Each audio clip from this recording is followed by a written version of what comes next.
পানের সাথে যে জর্দা খাওয়া হয় এর শরীয়ী বিধান কি? ভাই, তামাক যেটা, এই তামাক এটা মানুষের স্বাস্থ্যের জন্য ক্ষতিকর। আর যেটা মানুষের স্বাস্থ্যের জন্য ক্ষতিকর এরকম কোনো কিছু খাওয়া ইসলামে জায়েজ নাই। এরকম কোনো কিছু খাওয়া ইসলামে জায়েজ নাই যেটা আমাদের খাইলে কি হবে, নিশ্চিত ক্ষতি হবে। বিষ খাওয়া কি ইসলামে জায়েজ না? না জায়েজ। কেন না জায়েজ? কারণ এটা খাইলে ক্ষতি হবে। আল্লাহ বলেছেন ওয়ালা তুলকু বিআইদিকুম ইলা তাহলুকা, তোমরা নিজেদের ক্ষতি নিজেরা করতে পারো না, সে সুযোগ নেই, তোমাদের অধিকার দেওয়া হয় নাই।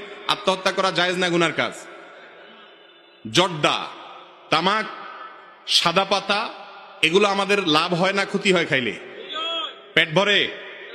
পেটও ভরে না, উল্টা আরো ক্ষতি হয়। যেটা খাইলে নিশ্চিত ক্ষতি হবে সেটা খাওয়া ইসলামে জায়েজ নাই, সেটা খাওয়া ইসলামে জায়েজ নাই।